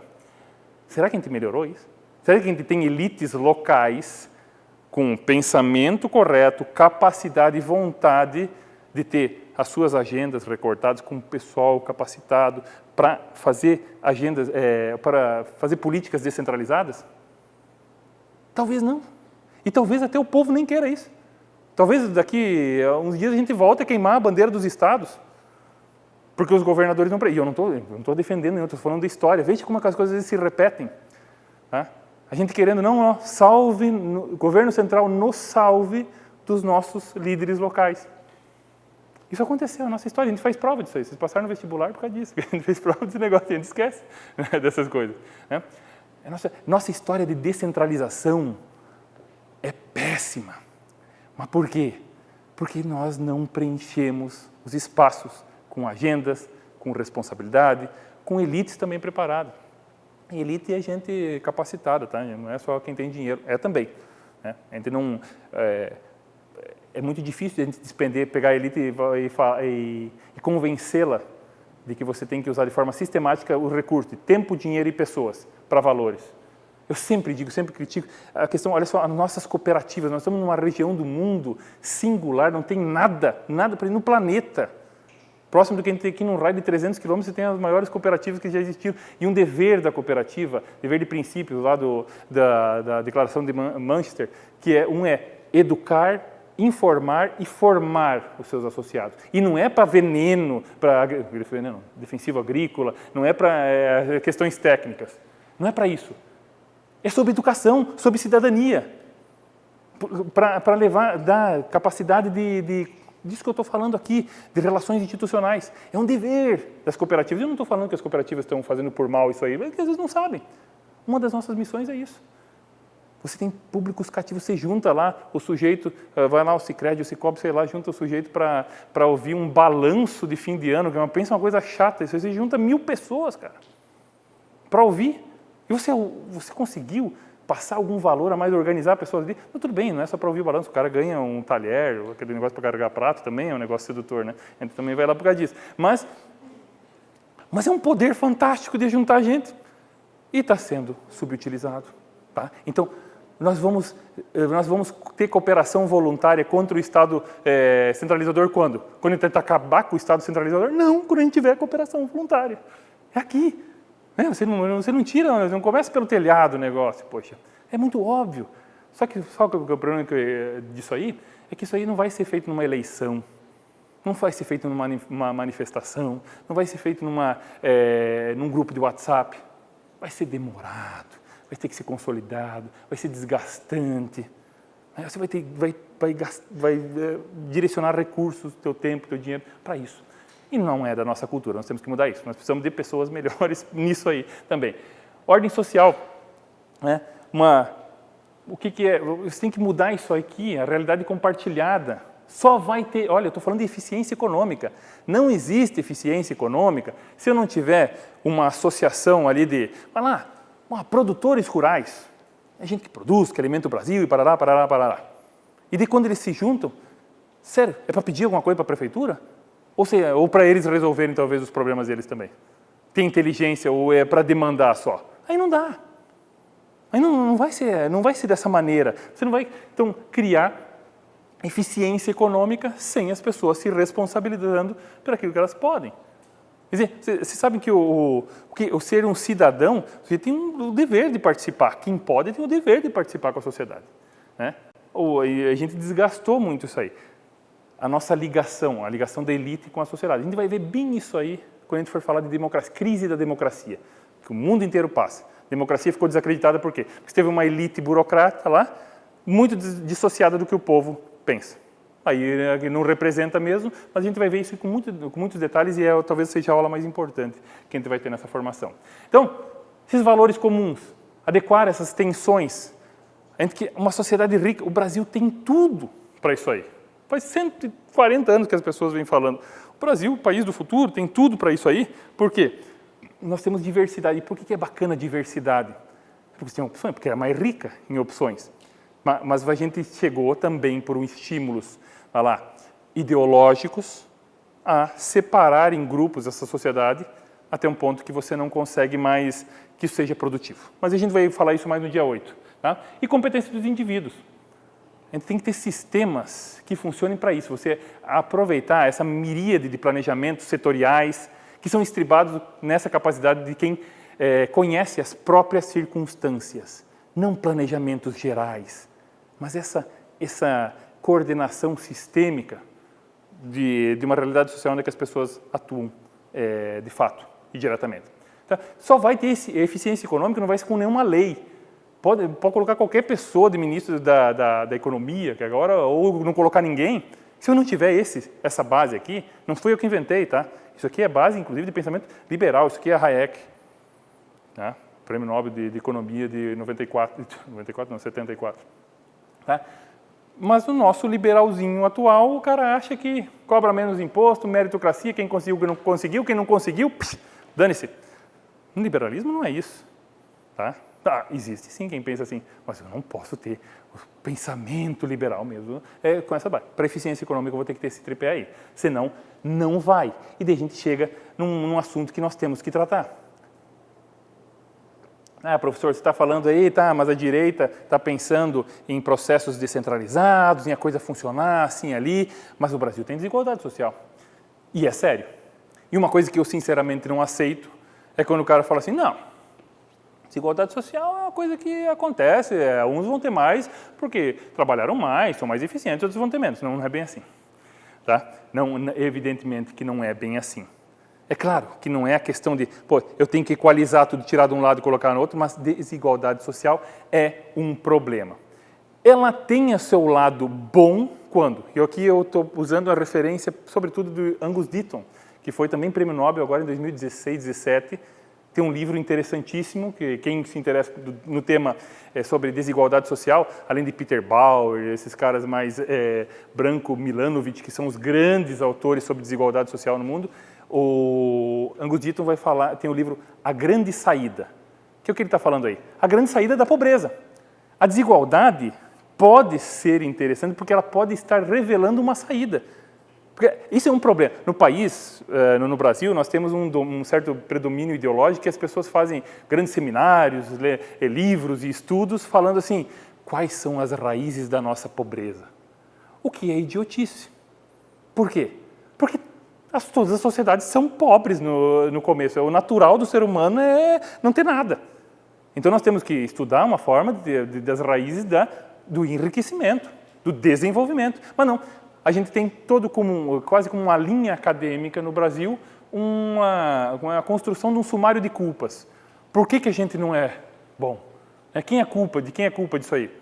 E não, quais são os meios para a gente sair desse lamaçal, para a gente evoluir? Então, a desigualdade social, ela pode revelar esse processo de saída. Uns estão mais à frente, você vai lá para o Iêmen, você vai para Eritreia, vai para Somália, vai lá, que é um país, eu acho, mais ferrado que tem no mundo lá, não tem desigualdade social, né? Porque está todo mundo comendo o arroz que a ONU joga no meio da terra, que o cara vai lá e acaba para comer. Está igual, né? A briga é igual. Não tem desigualdade. Então, a desigualdade pode significar uma saída. Pô, tem gente mais rica do que os outros. Opa, então tem gente evoluindo. Isso é bom. É bom desde que haja mobilidade social. A nossa desigualdade no Brasil é péssima por quê?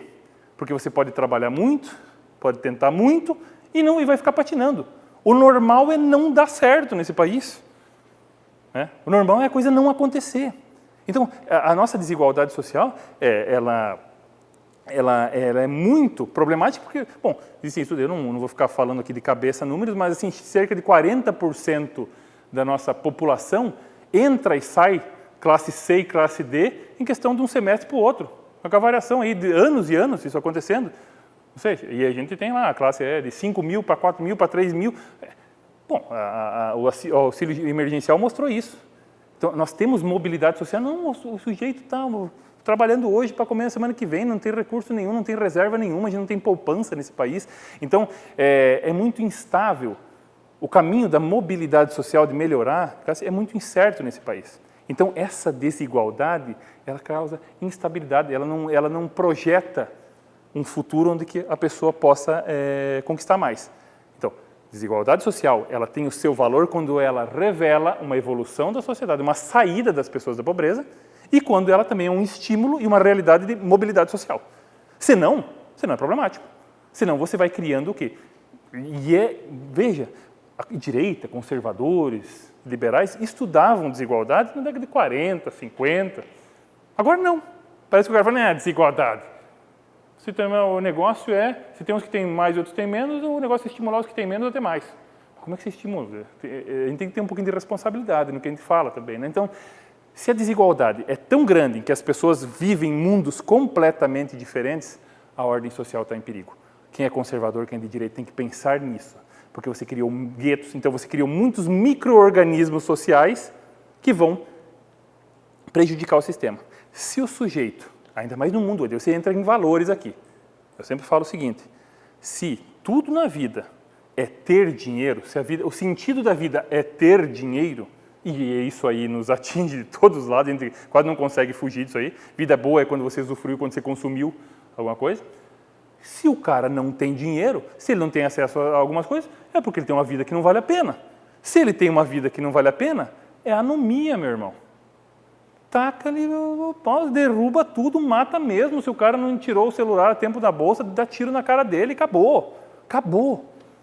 Então, claro que a desigualdade, a desigualdade chegou a um ponto em que as pessoas vivem em mundos tão diferentes, que não se comunicam mais, não se trocam valores, o conservadorismo está em xeque. Você criou guetos e você também vai chegar num ponto em que o cara está... E no Brasil a desigualdade é horrível, porque você anda 5 km, 10 km de uma cidade, você chega do cara que tem uma piscina com uma varanda gourmet lá e do cara que está comendo lixo. É assim, 5 quilômetros, vira um muro, tem aquelas imagens. Bom, aqui está uma das imagens aqui, ó. Tem gente aqui que não... Tem 15 pessoas morando dentro de 10 metros quadrados e lá você tem... Não é ter ódio aos ricos, agora isso é insustentável. Esse fermento social vai chegando num ponto que você tem que resolver isso aí. Senão, não adianta a gente projetar Suíça, Estados Unidos. Isso tem que ser pensado. E o grande problema do conservador e do liberal é se aproximar dessa figura aqui. Se você for para você vai com um discurso liberal conservador para um lugar absolutamente pobre, talvez o cara está precisando de ajuda mesmo. A grande questão é como ajudar esse sujeito. Então você tem, por um lado, uma ideologia que vai forçando, vai colocando esse sujeito como dependente, o que não é a saída. Mostrando, isso aqui desde a escola nós temos isso. Eu sou professor e na escola a gente tem um sistema todo que estimula o sujeito a pedir arrego, a falar, eu não consegui, não dá, eu preciso, fez um trabalhinho valendo um ponto, tem que ter a recuperação do trabalhinho valendo um ponto. Então, você tem um sistema em que a desídia no trabalho é quase que estimulado a isso. Então, no Brasil vale a pena você meio que, se você é fraco, mas você mostrar essa fraqueza, inclusive. Né? E daí, quando você tem isso estimulado em várias instâncias, é aquela coisa que a gente sempre fala, um sujeito que passa 20 anos fingindo que ele é manco, ele não vai mais, o dia que ele quiser, ele está só fingindo que ele tem uma deficiência, mas o dia que ele quiser andar certo, não vai conseguir mais andar. Então nós temos, por um lado, tem uma atenção muito grande à desigualdade, mas você acolhendo o desigual, o pobre, de uma maneira a não tirar ele daquela situação. Tá? E, por outro lado, tem gente que não está nem se importando com isso.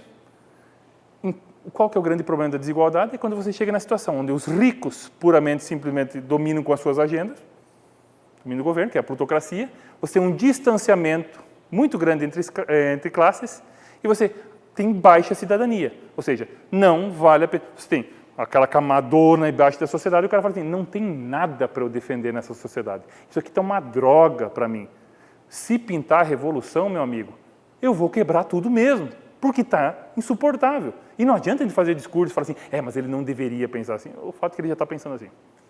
Esse fermento tem que ser tratado.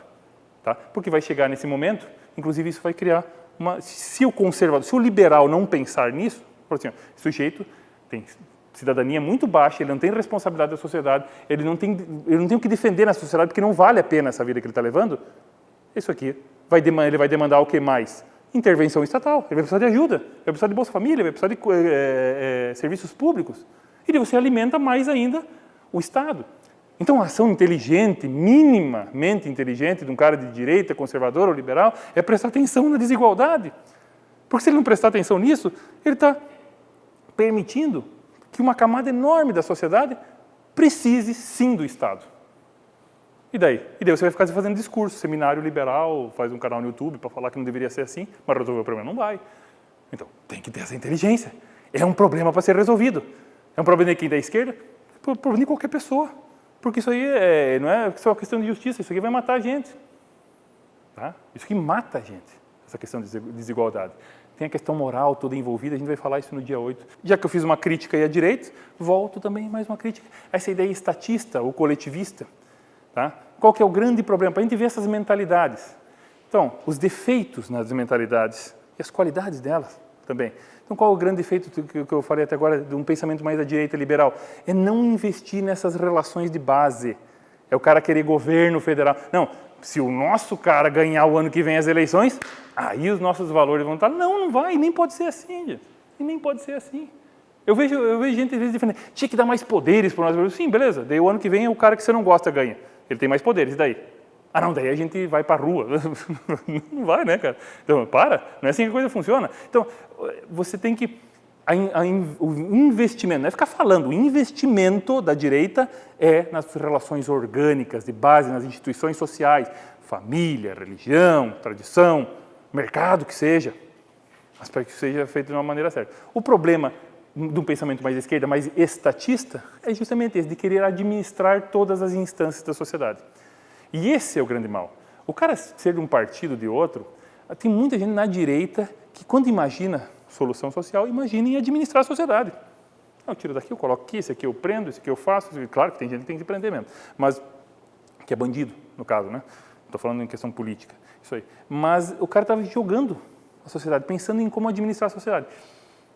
Desculpa, mas aí você está indo para um outro lado mais estatista. Outro grande problema é o crescimento vegetativo da complexidade das regulações. Ou seja, cada vez mais o Estado vai tomando... Por que nós temos uma crise? A gente vai falar mais disso aí na aula 6. Né? Qual que é o grande problema das democracias não nos representam mais? Porque o governo tem técnico, o governo é cada vez mais burocrático. O cidadão comum nem entende o que está sendo resolvido. Por quê? Porque o governo está resolvendo tudo. Desde as coisas mais complexas da vida, técnicos estão resolvendo isso. E você está muito distante dessas decisões. O cidadão comum não tem nem como opinar sobre isso.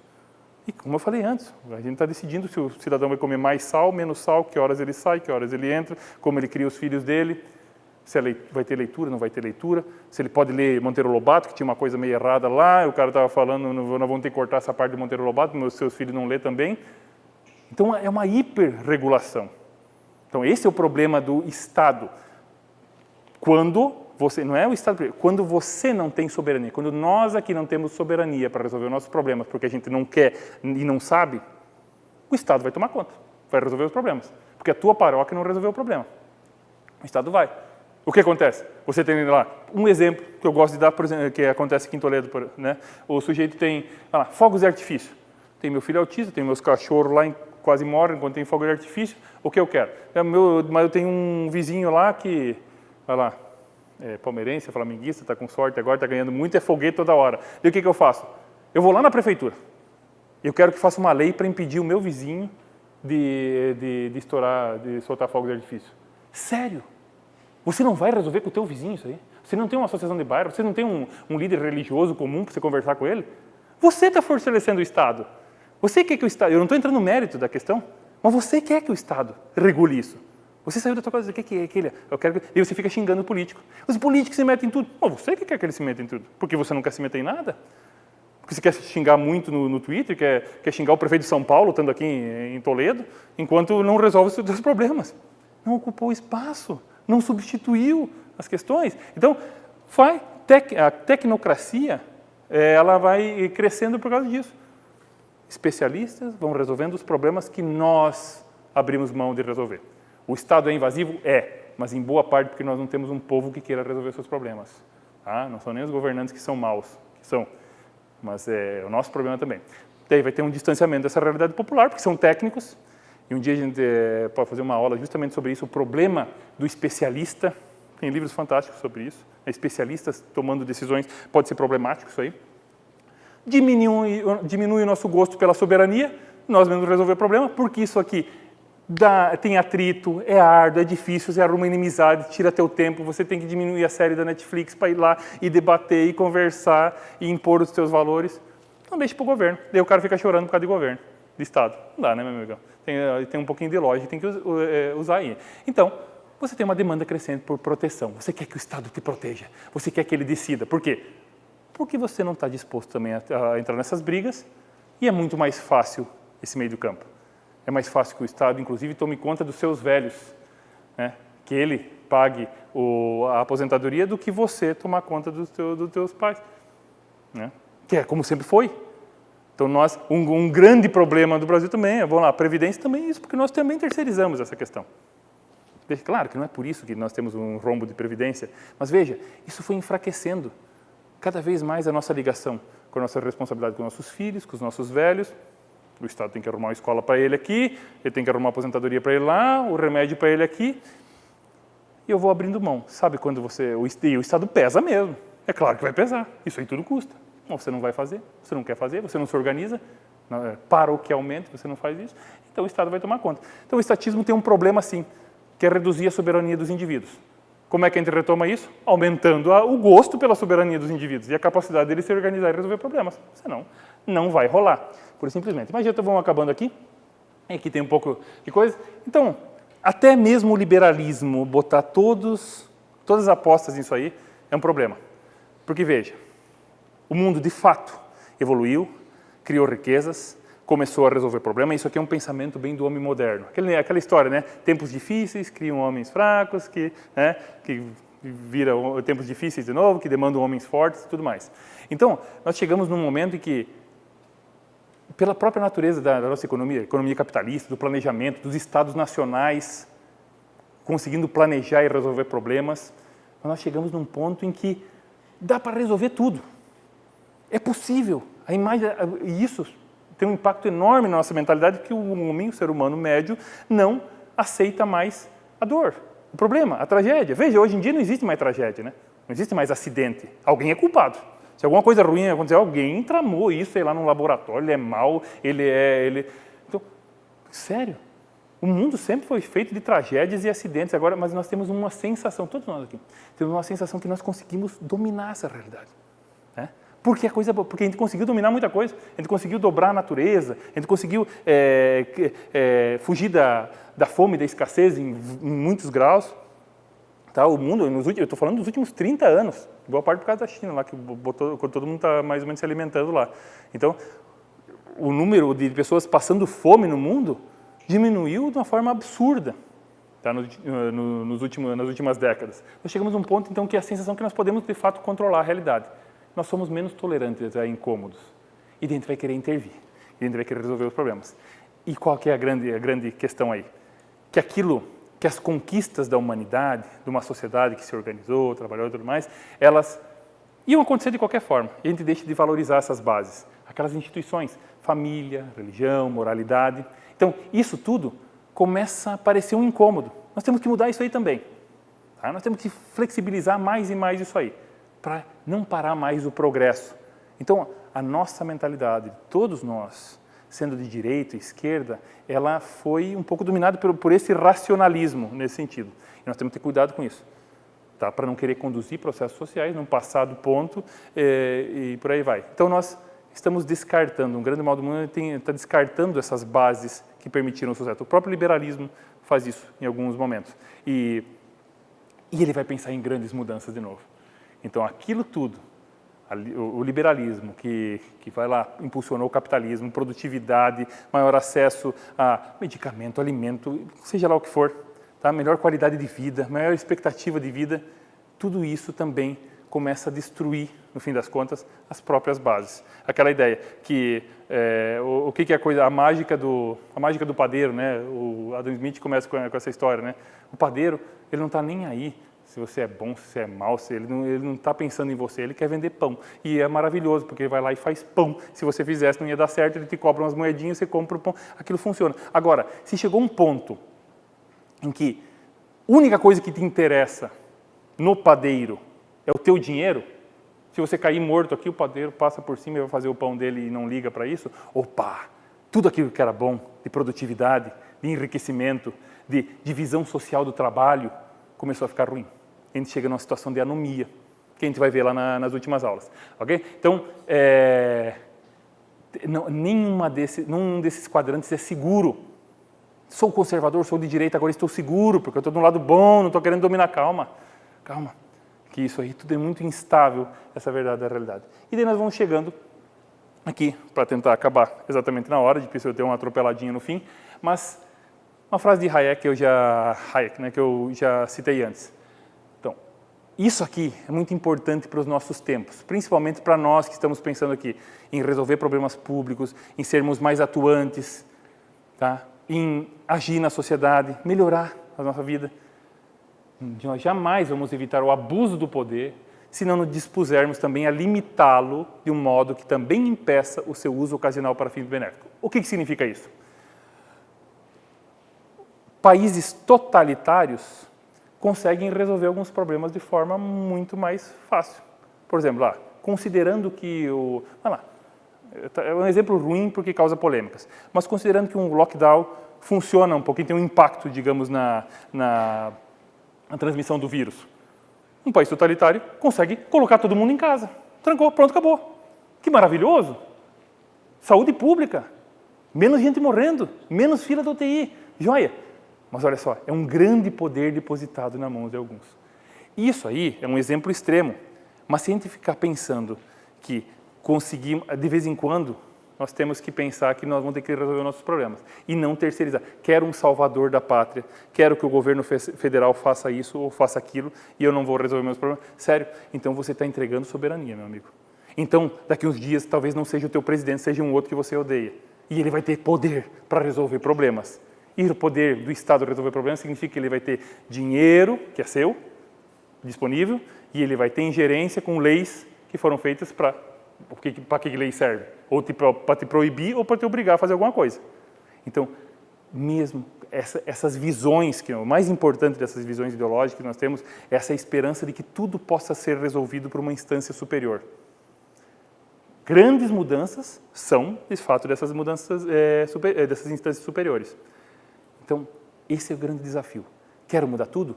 Vou destinar muito poder ou quero mudar o que é possível dentro de um quadro de realidade com muito esforço e vou garantir a minha soberania? É um baita desafio para se pensar quando a gente vai para questões práticas e mais no decorrer das outras aulas a gente vai para questões mais práticas, sobretudo da próxima aula. Quando a gente falar de conservadoria. O que é ser conservador no nível local? Que política conservadora que tem para o nível local? Fala de aborto, de armas? Não, aqui não se define nada sobre isso. Posso até fazer uma manifestação, mostrar que eu gosto, mas existem formas de se agir dessa maneira. Mas elas são mais na base. Okay? Então esse é o grande desafio dessas mentalidades que se colocam. O meu interesse, o interesse do Instituto, é trazer para vocês o que está mais na raiz desses pensamentos, de como a gente vai acionar as instituições, onde deve estar depositada a nossa esperança de mudança. Tá? E isso nos limita, de fato. E isso é ter cidadania, porque a gente tem que superar aquilo que Max Weber chamou de uma dominação carismática. E o Brasil ainda vive nisso. O que ele fala assim? É uma mentalidade que pensa assim, eu quero um salvador da pátria que venha e resolva tudo. Um grande salvador. Tá? Para a gente evoluir um pouquinho para a dominação racional legal. Ou seja, eu quero que existam regras, existam leis, que funcione, que a sociedade seja funcional. Agora, para isso nós temos que ter a capacidade de inocular nossos valores nessas burocracias, nessas regras. Aí é difícil, mas dá para fazer, como diria o Geraldo Alckmin, dá para fazer. Né? Mas leva tempo, pra caramba. Então, estamos dispostos a isso? Depois de dispostos, estamos qualificados para isso? A gente consegue fazer um plano de relações institucionais no qual a gente coloque lá a nossa agenda com os nossos valores para direcionar ações na prática? Se a gente não consegue fazer isso, volta 2 casinhas e começa a pensar nisso. Porque o resto, meus amigos, vai ser só xingar muito nas redes sociais. Não vai adiantar. Né?